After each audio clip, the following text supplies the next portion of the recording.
মামি কি করছেন? কি ছাড়ুন মামা আর কিছুক্ষণ বাদেই চলে আসবে। আরে সুজিব কি বলছো তুমি? তোমার মামা আসলেও আমার খোঁজ করবে না, কারণ সে একজন অকর্মা, সে কখনোই আমাকে তৃপ্তি দিতে পারেনি।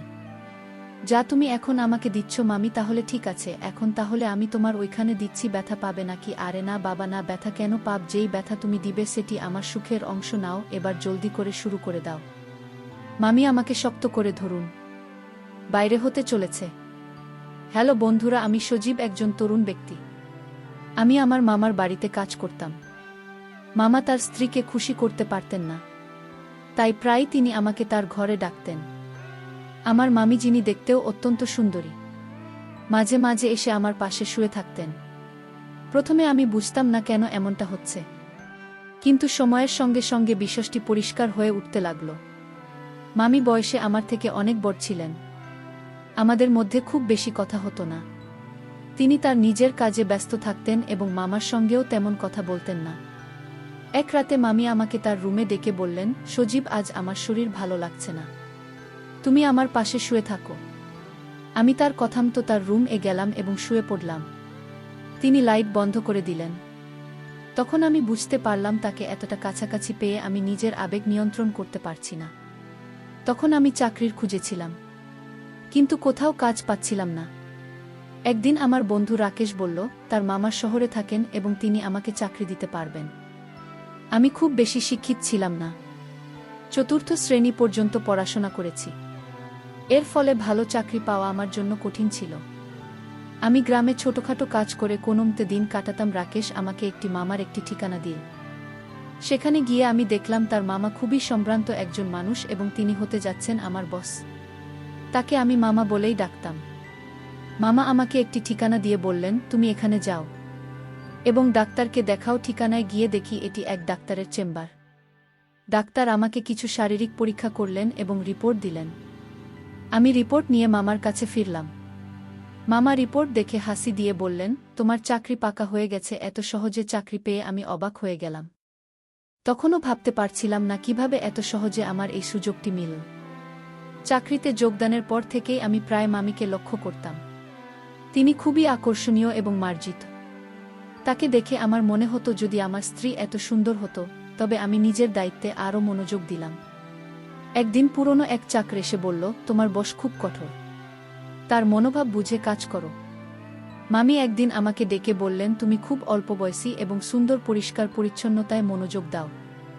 আমি এমন চাকর পছন্দ করি যে মনিবের মতো পোশাক পরে। এ কথা বলে তিনি কিছু টাকা দিলেন এবং বললেন, এটা তোমার নিজের জন্য খরচ করো। মামিকে দেখে আমি তার প্রতি মুগ্ধ হতে শুরু করলাম। তার জীবনে কোনো সন্তান ছিল না যা তাকে সুখী হতে দেয়নি।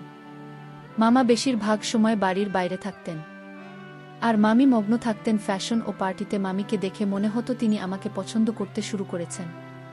আমি প্রায় সিনেমা ও নাটকে প্রেমের গল্প দেখতাম এবং কল্পনা করতাম। মামি একদিন এসে বলবেন, আমি তোমার প্রেমে পড়েছি।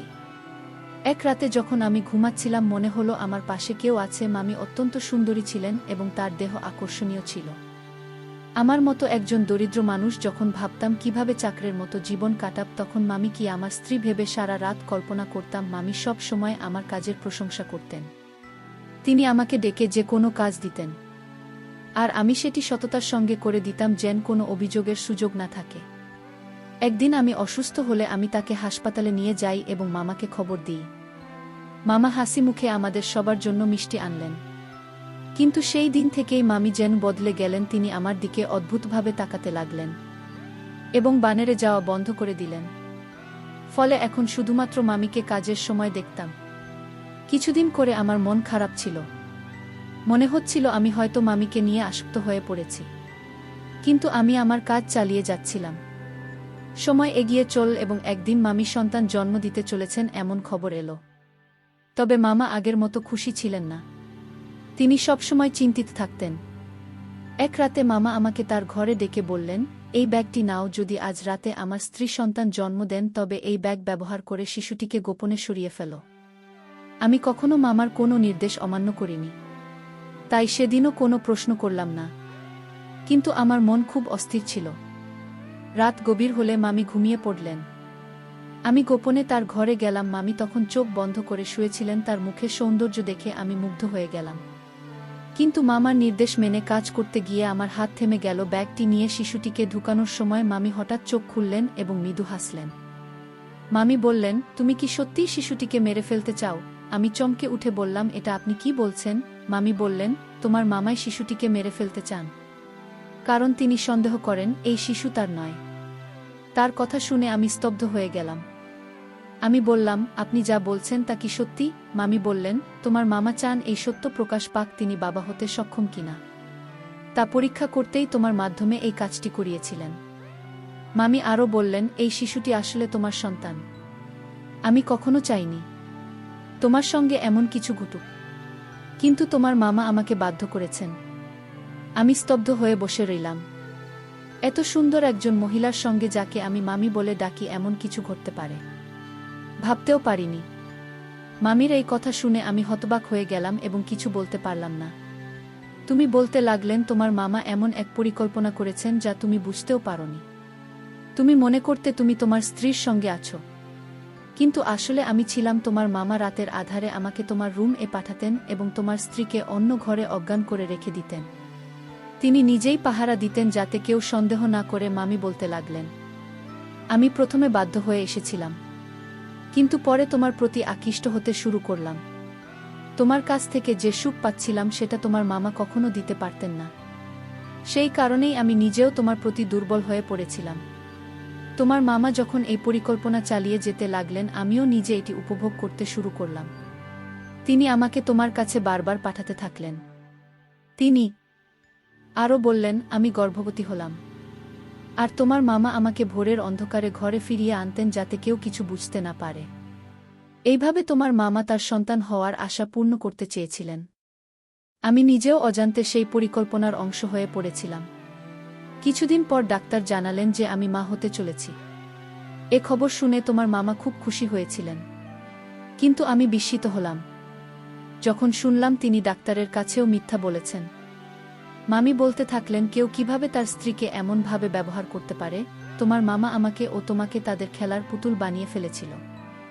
আমি চুপচাপ শুনছিলাম এবং ভাবছিলাম কিভাবে এমন ঘটনা সম্ভব। মামি তখন বললেন, তোমার মামা তার পরিকল্পনায় ব্যর্থ হয়েছিলেন, কারণ যখন তার একটি ছেলে হলো তখন সে খুশি হতে পারেনি। সে উত্তরাধিকার চায়নি, বরং সম্পূর্ণ ব্যবসা ধ্বংস হওয়ার পর তিনি সবকিছু হারিয়েছিলেন।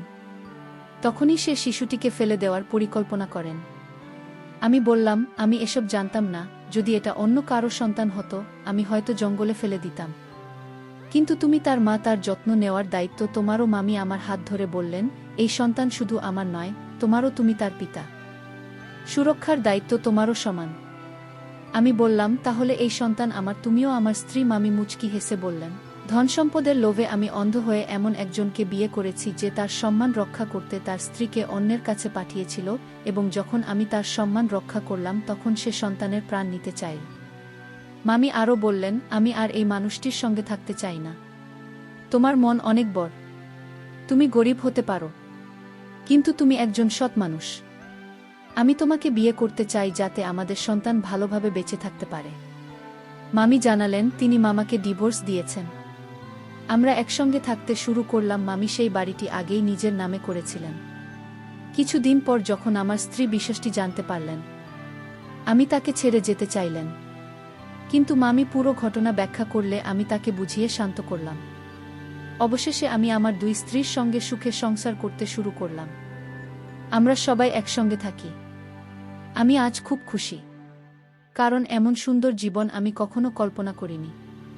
বন্ধুরা, গল্পটি কেমন লাগলো জানাতে ভুলবেন না। আরও মজার মজার রোম্যান্টিক গল্প শুনতে চাইলে ভিডিওটি লাইক, শেয়ার এবং চ্যানেলটি সাবস্ক্রাইব করতে ভুলবেন না।